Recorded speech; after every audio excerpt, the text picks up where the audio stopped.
device actually responds to the motion in my hand.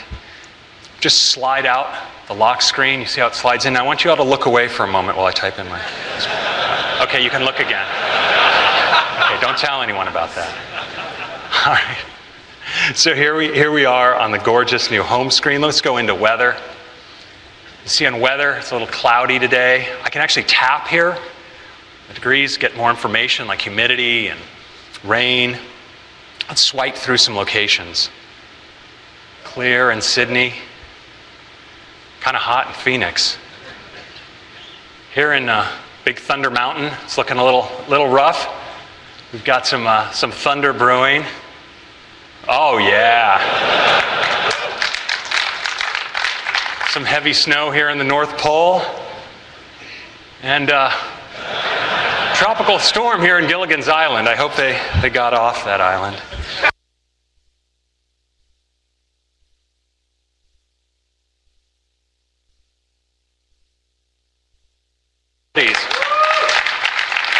Even with the time, so it's a world clock as well. Let's take a look at the calendar. So clean. It's swipe from days to day like this. Turn it into landscape. See your whole week at a glance. Got a big week ahead. Zoom out. Scroll easily through your months. And even go all the way out to the year. Let's take a look at messages. Notice as we scroll, we have this great sort of playful motion of the bubbles. Let's bring up the keyboard. As you slide contents of the keyboard, you see the layering and transparency. Gives you that sense of context.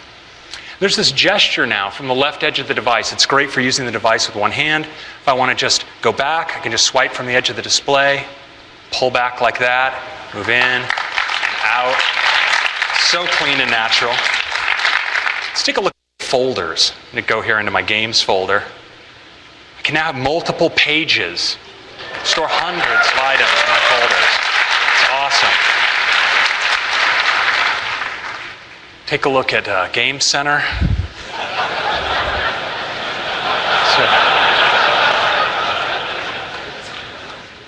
Some of those good-looking friends. Let's take a look at Mail. I mean, the type is just so clean. When you drill into a message, look at how you get these full screen, edge-to-edge photos. It's really great. And that gesture for moving in and out works here too, of course. It's just move between messages, just like this. It's so great.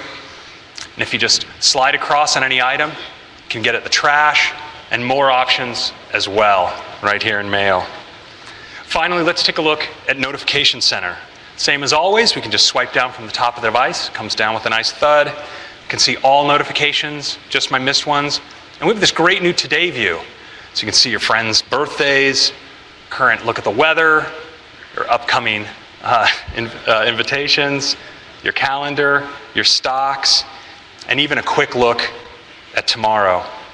You know what's really great is for the first time ever, Notification Center is now available from the lock screen as well. You don't even have to unlock your device. So that's a quick look at iOS 7. It's a comprehensive end-to-end redesign of the user experience. Installing iOS 7 on your phone is like getting an entirely new phone, but one you already know how to use, one that's so much more beautiful and functional than ever before. But iOS 7 is actually more than that.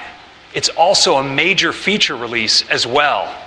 I have 10 features I want to talk to you about today, starting with Control Center. Control Center is something that's so simple and yet so essential. You have those switches that you just want to get to really quickly from wherever you are. Well, now with Control Center, swipe up from the bottom of the device, and there they are.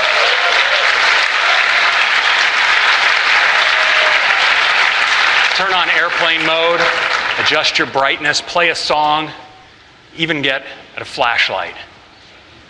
And available from anywhere, including your lock screen. So if you wake up in the middle of the night and you need to find something, your flashlight's right there. And that's Control Center. Next, let's talk about multitasking.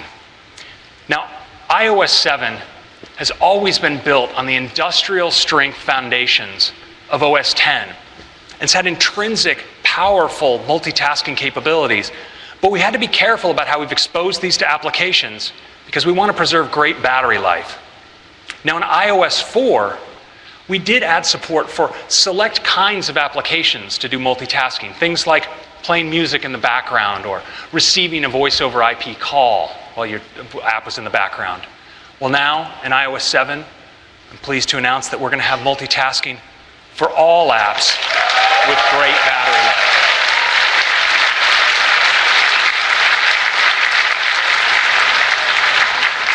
So how does it work?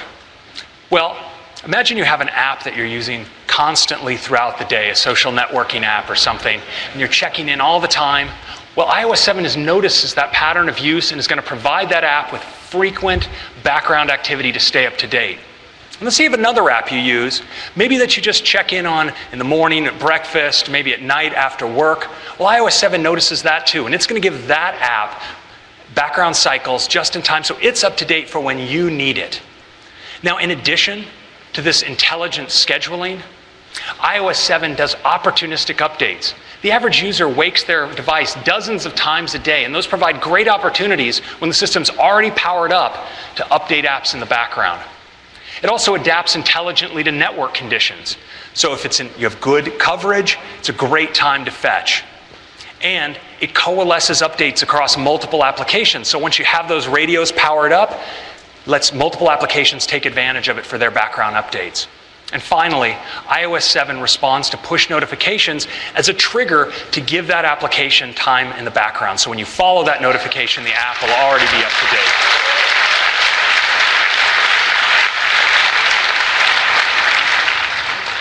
Now, iOS 7 also has a great new user interface for moving between all the things you have going on your phone.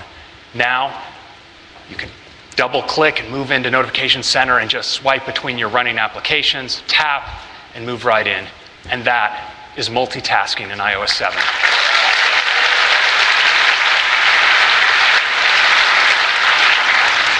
Next, let's talk about Safari.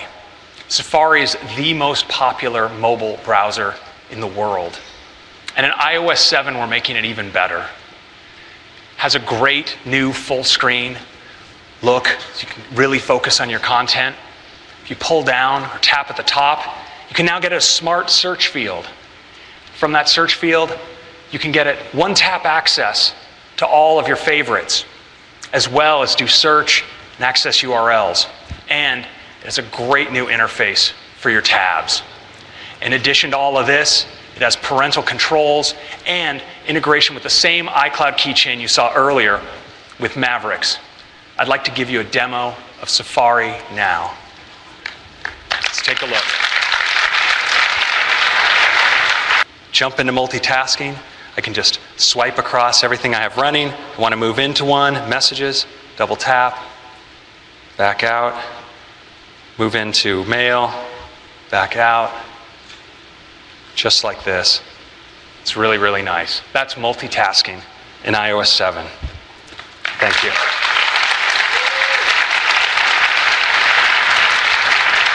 So of course, there's much, much more to iOS 7, including AirDrop. AirDrop is absolutely the easiest way to share with the people that are right around you. So now, when you're in any app that supports a share sheet, you bring up the share sheet, and your friends that are all around you just show up right there. You tap on one, and they're going to get a panel right on their display, and they can accept what it is that you shared. They accept it, they're taken right into the app. And you know, if you want to share with multiple people, you just tap, tap, tap. No need to wander around the room, bumping your phone with others.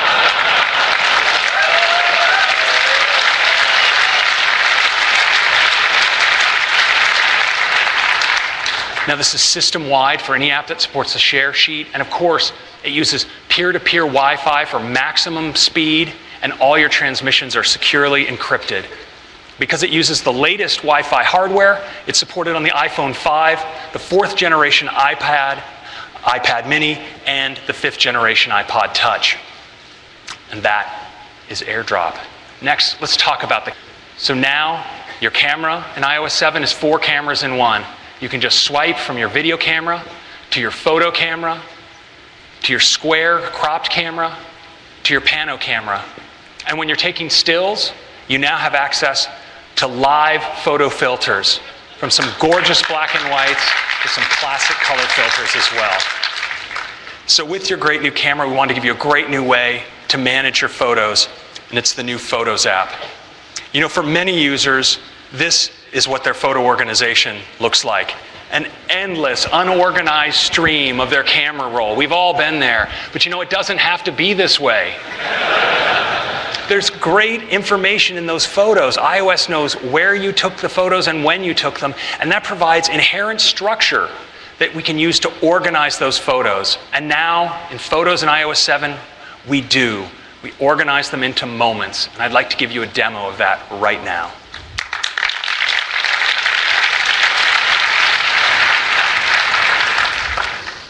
So let's take a look now at the Photos app.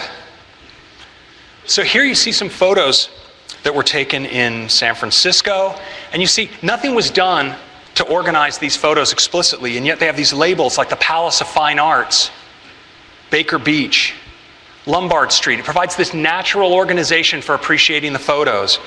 We can go up to more trips, more time in San Francisco, Golden Gate, San Francisco Fisherman's Wharf, but then you see we have home. We have photos taken at home, and photos taken at the elementary school and around that area. And now if you want to zoom back out to get a more of a bird's eye view of your collection, we draw these moments intelligently together into collections. So see here how that multiple day trip around San Francisco is collected. Sorry about that, I got a little excited there. Into, it's a very exciting interface, into a multi-day trip in San Francisco. And that time at home and around the school, well, that's one moment, that's one collection as well. It's a really great way to browse your photos. You can even go all the way out to the year level. Look across your whole photo collection.